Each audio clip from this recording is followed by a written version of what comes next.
The thunder of artillery echoed across Charleston Harbor on the evening of July 18th, 1863, as Colonel Robert Gould Shaw adjusted his field glasses and peered through the gathering dusk at the imposing earthwork fortress known as Fort Wagner. The young white officer, barely 25 years old, commanded something unprecedented in American military history: the 54th Massachusetts Infantry Regiment, the Union Army's first official regiment of African-American soldiers from a free state. Shaw's weathered hands trembled slightly, not from fear, but from the weight of history pressing upon his shoulders. Behind him, 600 men of the 54th Massachusetts stood in formation, their faces a mixture of determination and solemnity. These were not merely soldiers preparing for battle. They were men fighting for the very concept of their humanity, their right to exist as free citizens in the nation of their birth. The fort before them rose like a malevolent giant from Morris Island, its sand and palmetto log construction bristling with Confederate cannons. Fort Wagner guarded the southern approach to Charleston Harbor, and its capture was essential to the Union's strategy to strangle the Confederacy's vital supply lines. But for the men of the 54th Massachusetts, this battle represented something far more profound than military strategy. Sergeant Major Lewis Henry Douglas, son of the famous abolitionist Frederick Douglass, stood among the ranks, his uniform pressed despite the long march through South Carolina's oppressive summer heat. Beside him, Private William Harvey Kearny clutched the regimental colors, the stars and stripes that represented both the promise and the betrayal of American democracy. These men had volunteered to prove that African Americans possessed the courage, discipline, and patriotism to serve their country with honor. The political implications of this moment were staggering. President Abraham Lincoln's Emancipation Proclamation had officially freed slaves in rebel territories, but the question of black military service remained contentious even among Union supporters. Many Northern whites doubted the fighting capacity of African American soldiers, while Southern Confederates had threatened to execute or enslave any captured black troops. At their white officers, Shaw walked among his men, offering quiet words of encouragement. He had grown to respect these soldiers deeply during their training at Redville, Massachusetts. Many were escaped slaves who had risked everything for freedom, while others were free-born men from Boston, New York, and other northern cities who had chosen to fight for their enslaved brethren. Their stories were as varied as their faces, but their purpose was singular: to prove that black men deserved equality through blood and sacrifice. The 54th had already tasted combat earlier that week at James Island, where they had performed admirably in a skirmish with Confederate forces. But tonight would be different. Tonight, they would lead the assault on one of the most formidable fortifications in the Confederacy, and the eyes of the nation would be watching Dot as darkness fell over Morris Island. The men of the 54th Massachusetts prepared for their date with destiny, knowing that their performance in the coming hours would either advance or set back the cause of African American freedom for generations to come. The morning of July 18th, 1863, had begun with the most intense artillery bombardment in the history of the American Civil War. For 10 hours, Union guns positioned on nearby Folly Island and floating batteries in the harbor had pounded Fort Wagner with over 9,000 shells, creating a thunderous symphony that could be heard for miles across the South Carolina lowcountry. Colonel Shaw had spent the early hours of that fateful day in consultation with Brigadier General Truman Seymour, the divisional commander overseeing the assault. The plan was deceptively simple yet fraught with danger. The 54th Massachusetts would spearhead the frontal assault on Fort Wagner's northeastern bastion, followed by supporting regiments including the 6th Connecticut, the 48th New York, the 3rd New Hampshire, and the 76th Pennsylvania. According to historical accounts documented in the official records of the Union and Confederate armies, the strategic importance of Fort Wagner cannot be overstated in understanding the broader Union campaign against Charleston. The fortress, constructed under the supervision of Confederate General Pierre Gustave Toutant Beauregard, represented the pinnacle of defensive engineering. Its walls sloped at carefully calculated angles to deflect incoming artillery, while its interior bristled with mortars, howitzers, and rifled cannons manned by seasoned Confederate gunners. Shaw understood that his regiment faced a nearly impossible task. The approach to Fort Wagner required crossing 600 yards of open beach, with no cover except occasional sand dunes and debris. The Confederate defenders, commanded by Colonel Robert Frederick Graham, had spent months preparing interlocking fields of fire that would turn the beach into a killing ground. Moreover, the assault would commence at dusk, when visibility would favor the defenders who knew every inch of their fortress. The political pressures weighing on Shaw and his men were immense. Secretary of War Edwin McMaster Stanton had personally advocated for the use of African American troops, believing their success would legitimize the broader policy of black military service. Conversely, Democratic newspapers throughout the North had predicted that African American soldiers would break and run at the first sign of serious combat, providing ammunition for those opposing emancipation and racial equality. Shaw's own family connections to the abolitionist movement added another layer of complexity to his situation. His parents, Francis George Shaw and Sarah Blake Sturgis Shaw, were prominent Boston abolitionists who had initially worried about their son accepting command of a black regiment. They feared both for his personal safety and for the potential damage to the cause if the 54th failed in its first major engagement. The colonel's correspondence from this period, preserved in the Massachusetts Historical Society, reveals a man acutely aware of history's judgment. In a letter to his wife Annie Haggerty Shaw, written just days before the assault, Shaw expressed his pride in commanding troops who fight for their own freedom, and his determination to prove that the colored man fights as well as the white man. As the afternoon artillery barrage began to slacken, Shaw assembled his officers for final instructions. Major Edward Needles Hallowell, who would assume command if Shaw fell, reviewed the attack formation with company commanders. The regiment would advance in column formation initially, then deploy into battle lines as they approached the fortress. The regimental colors would remain with the center companies, serving as a rallying point during the confusion of night combat. The men of the 54th spent their final hours writing letters home, cleaning their rifles, and engaging in quiet prayer. Many understood they might not survive the coming assault, but their resolve remained unshaken. They had trained for months for this moment, enduring both military discipline and civilian prejudice, to earn their place in the Union Army. Tonight, they would either prove their worth as soldiers and citizens or die trying. At precisely 6 o'clock on the evening of July 18, 1863, Colonel Shaw raised his sword and gave the command that would echo through American history: "Forward, march." The 54th Massachusetts Infantry Regiment stepped off from their position behind the sand dunes of Mars Island, beginning their legendary assault on Fort Wagner. The regiment moved in perfect formation across the narrow beach, their bayonets gleaming in the fading sunlight. Shaw marched at the front of his men, his sword held high, while the regimental drummers beat the cadence for the advance.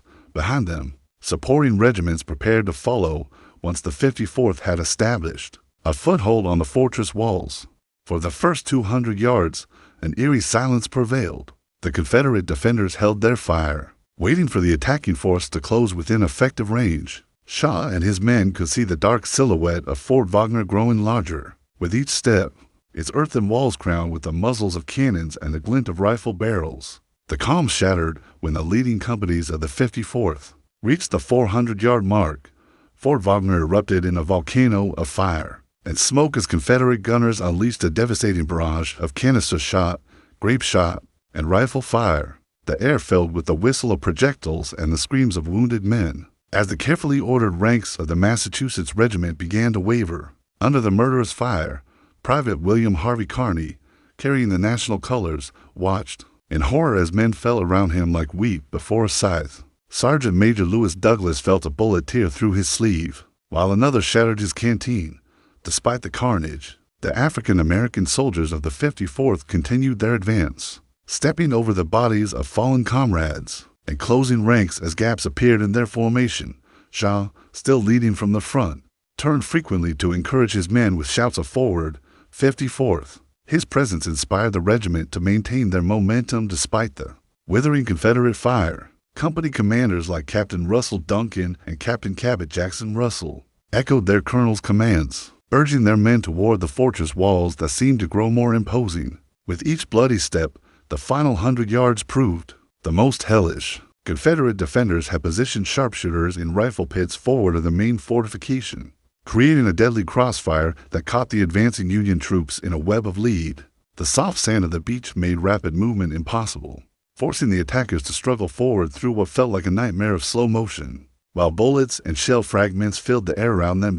As the 54th approached the most surrounding Fort Wagner, Shaw leaped onto the fortress parapet, his sword flashing as he called for his men to follow. For a brief, shining moment, it appeared that the impossible might be achieved. African-American soldiers of the 54th scrambled up the earthen walls, their bayonets seeking Confederate defenders in brutal hand-to-hand combat. But the Confederate response was swift and decisive. Colonel Graham had positioned his best troops to defend against precisely such an assault.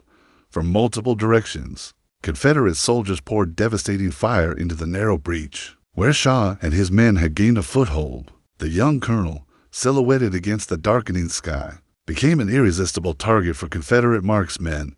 Shaw fell with multiple bullet wounds, his body tumbling back into the moat that surrounded Fort Wagner. His death seemed to galvanize, rather than demoralize his men, who continued their desperate attempt to capture the Confederate stronghold. Sergeant Major Douglas later described the scene as a great slaughter pen, where brave men died not for conquest, but for the principle that all Americans deserved freedom and equality. The assault continued for nearly an hour as darkness fell over Mars Island, with the men of the 54th Massachusetts writing their names in blood across the pages of American history. As night descended over Mars Island, the battle for Fort Wagner transformed from a military assault into an epic of individual heroism and collective sacrifice. Major Edward Hallowell had assumed command of the 54th Massachusetts following Colonel Shaw's death, but the chaos of night combat made coordinated leadership nearly impossible. The fighting evolved into dozens of smaller actions as small groups of Union soldiers struggled to maintain their precarious foothold on the fortress walls. Private William Carney found himself separated from his company during the initial assault, still clutching the regimental colors that had been entrusted to his care. When he saw the national flag beginning to fall as its bearer was struck down, Carney fought his way through the melee to retrieve the stars and stripes. Despite being wounded in the thigh, shoulder, and head, he refused to let the flag touch the ground, declaring to anyone who would listen, "The old flag never touched the ground, boys." The Confederate defenders, commanded by the experienced Colonel Graham, had prepared extensively for night fighting. They had positioned calcium lights and fire barrels to illuminate the approaches to their fortress, turning the darkness into a deadly theater where shadows danced with muzzle flashes. The defenders fought with the desperation of men who knew that the fall of Fort Wagner would open Charleston Harbor to Union naval forces. Sergeant Major Lewis Douglas later wrote to his father, the famous Frederick Douglass, describing the horrific scenes he witnessed during those dark hours. Confederate soldiers and Union troops grappled hand-to-hand in the narrow confines of the fortress walls, their bayonets and rifle butts serving as weapons when ammunition ran low. The air filled with the groans of wounded men in multiple languages, as German and Irish immigrants fighting for the Union clashed with Southern-born Confederates, defending their homeland. The supporting regiments that followed the 54th into the assault faced their own nightmares. The 6th Connecticut Infantry, composed largely of volunteers from Hartford and New Haven, suffered devastating casualties as they attempted to exploit the breach created by Shaw's men. The 48th New York, many of whom were recent immigrants from Ireland and Germany, found themselves trapped in the moat surrounding Fort Wagner, unable to advance or retreat under the murderous Confederate fire. Captain Luis Fenolosa Emilio, one of the few officers of the 54th to survive the initial assault, rallied approximately 30 men of his company for a final desperate charge against the Confederate positions. These soldiers, many of them bearing multiple wounds, fought with a ferocity that stunned their enemies. They had volunteered to prove their worth as American citizens, and they would not be found wanting in courage or determination. The battle's intensity was documented in Confederate reports that praised the fighting qualities of their African-American opponents. Colonel Graham himself later wrote that the soldiers of the 54th Massachusetts fought like tigers and displayed courage equal to any troops he had encountered. During his military career, such testimony from enemy commanders provided powerful evidence against racial stereotypes that questioned black military capabilities. As midnight approached, the tactical situation became increasingly desperate for the Union forces. General Seymour, observing the battle from his command post on nearby Folly Island, realized that Fort Wagner could not be taken by direct assault. The fortress had been too well prepared, and the Confederate garrison had fought with skill and determination. The decision was made to withdraw the surviving attackers and reassess the strategic situation. The retreat proved almost as dangerous as the assault. Union soldiers had to cross the same 600 yards of open beach, that had claimed so many lives during the advance. But now they moved in darkness while Confederate sharpshooters continued to harass their withdrawal. Many wounded men who might have survived with prompt medical attention died during the agonizing journey back to Union lines stopped by dawn on July 19th. The Battle of Fort Wagner had ended in tactical defeat for Union forces, but the courage displayed by the 54th Massachusetts had achieved something far more important than military victory. Dawn broke over Morris Island on July 19th, 1863, revealing a scene of carnage that shocked even veteran observers of Civil War battlefields. The beach before Fort Wagner was littered with the bodies of Union soldiers, their blue uniforms now stained with blood and sand.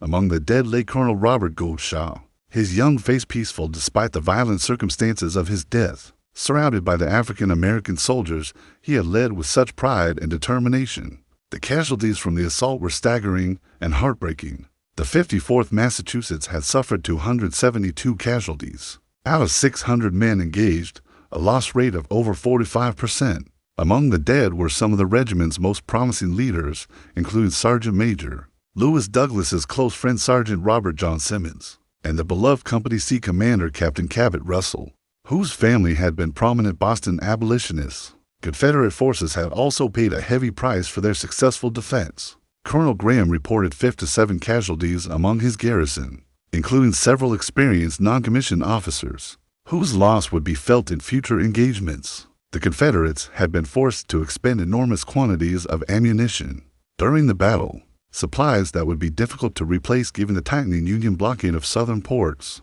The immediate aftermath of the battle provided a stark illustration of the racial hatred that motivated Confederate resistance to African-American military service. When Union forces requested permission to recover their dead under a flag of truce, Confederate officials initially refused, declaring that they would not extend military courtesy to armed slaves and their abettors. Colonel Shaw's body was thrown into a mass grave, with the African-American soldiers under his command, an act intended as the ultimate insult.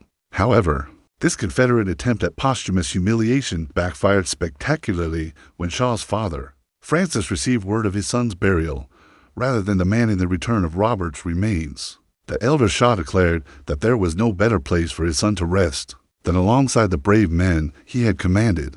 This dignified response transformed what Confederates intended as an insult into a powerful symbol of racial solidarity and shared sacrifice. News of the 54th's heroic assault spread rapidly throughout the North, carried by newspaper correspondents who had witnessed the battle firsthand.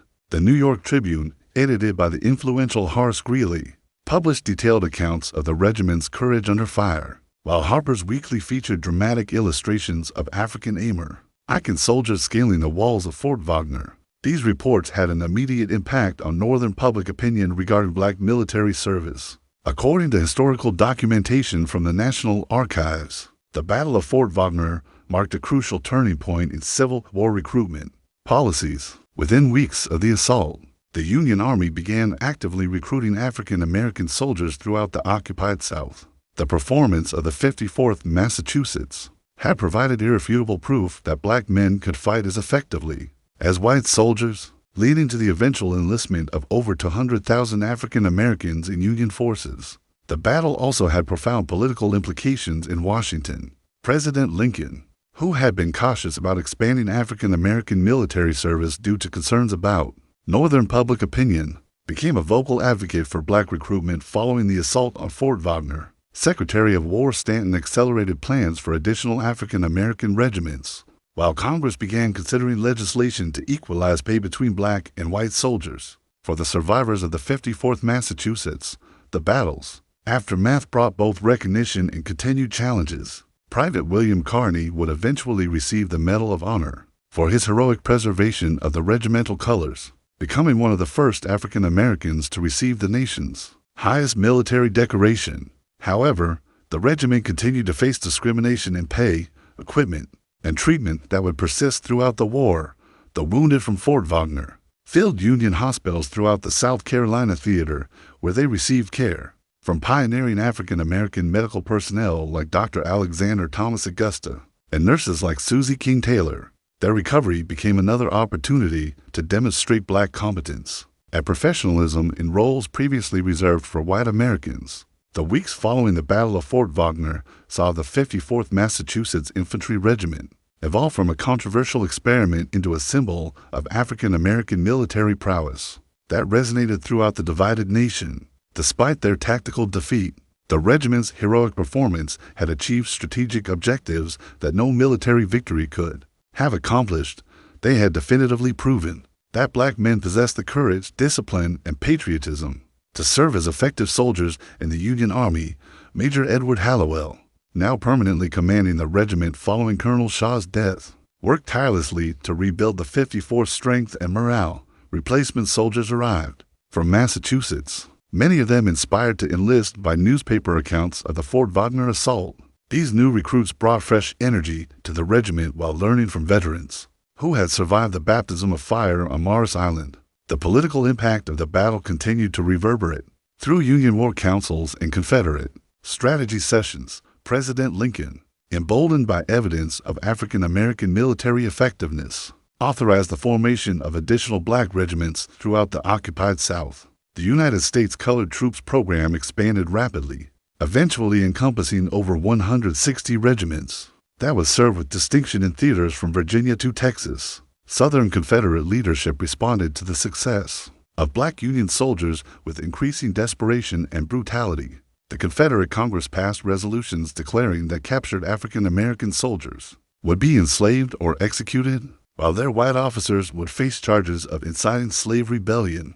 These threats only strengthened Northern resolve to continue expanding black military participation, as Union leaders recognized that Confederate fear of armed African Americans indicated the policy's effectiveness. The 54th Massachusetts continued to serve with distinction throughout the remainder of the war, participating in operations along the South Carolina and Georgia coasts. Their subsequent engagements at Olustee, Florida, and in the campaign against Charleston demonstrated that Fort Wagner had been no fluke. These soldiers consistently displayed the courage and competence that had marked their initial assault on Morris Island.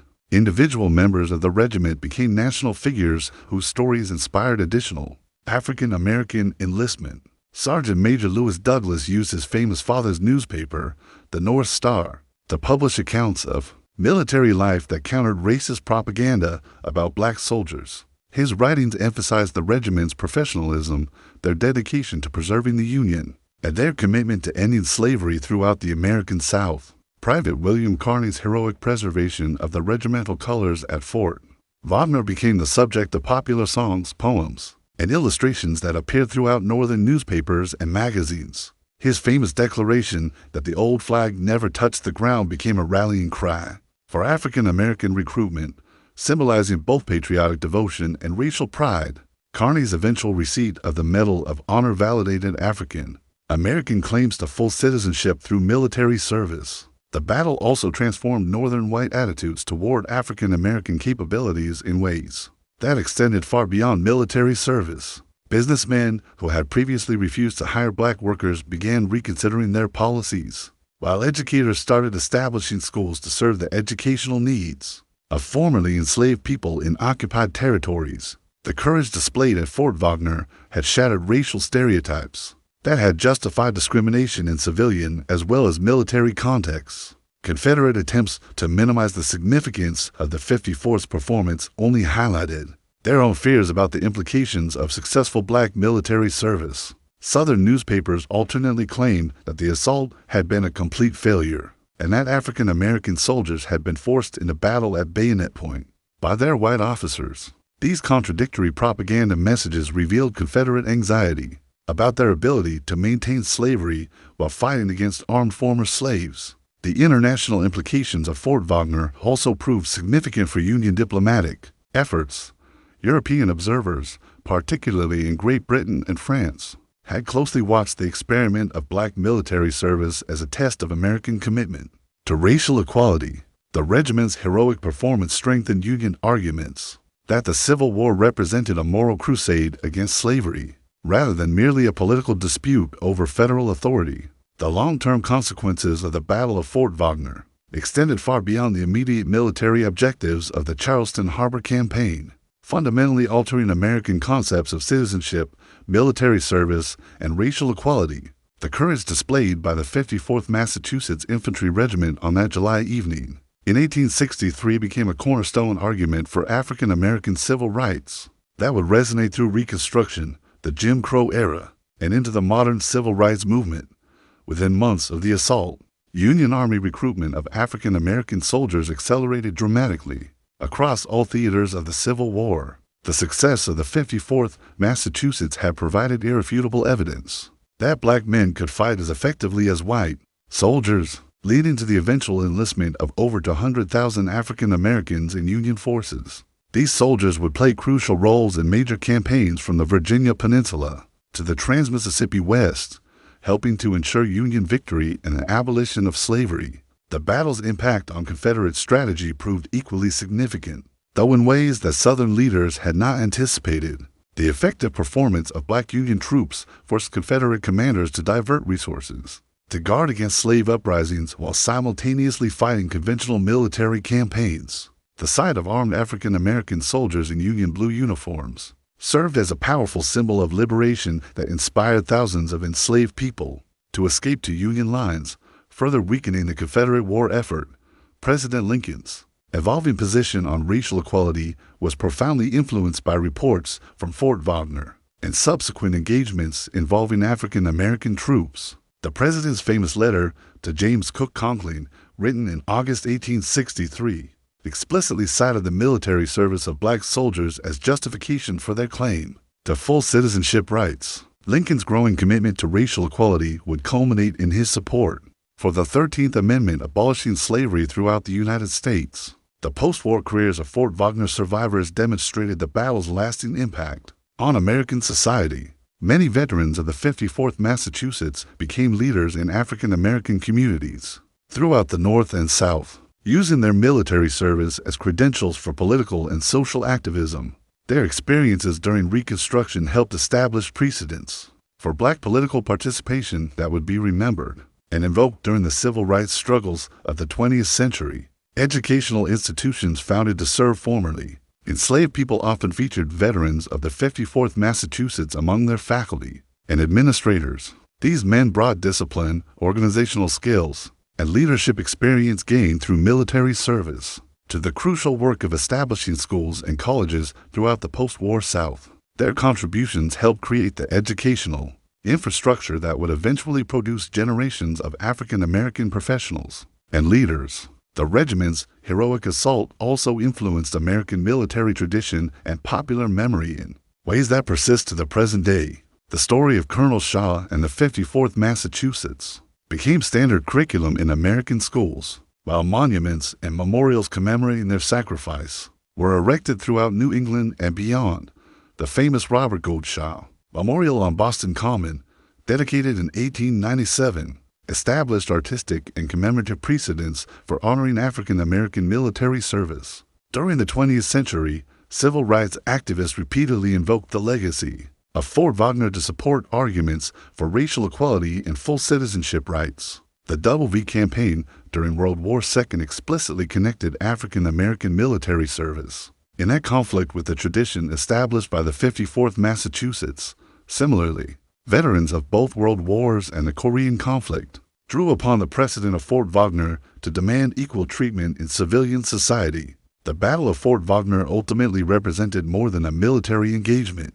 It became a defining moment in a long struggle for American racial equality. The courage displayed by Colonel Shaw and the men of the 54th Massachusetts Infantry Regiment on July 18, 1863, proved that African Americans possessed all the qualities necessary for full citizenship in the American Republic. Their heroic sacrifice helped transform a war for union into a war for human freedom, establishing principles and precedents that continue to inspire struggles for justice and equality throughout the world. The legacy of Fort Wagner reminds us that progress toward equality often requires extraordinary courage from ordinary people willing to risk everything for principles greater than themselves. The men who charged across that deadly beach in South Carolina were fighting not just against Confederate forces, but against centuries of racial prejudice and discrimination. Their victory was measured not in territory captured, but in barriers broken and possibilities created for future generations of Americans seeking to fulfill the promise of equality. That lies at the heart of the American dream. This historical narrative draws upon primary sources from the official records of the Union and Confederate armies, the Massachusetts Historical Society, and the National Archives, as well as contemporary newspaper accounts and the published memoirs of battle participants. The story of the 54th Massachusetts Infantry Regiment at Fort Wagner represents one of the most significant moments in American military and civil rights history, demonstrating that courage and sacrifice in the cause of freedom can transform not only individual lives, but entire nations.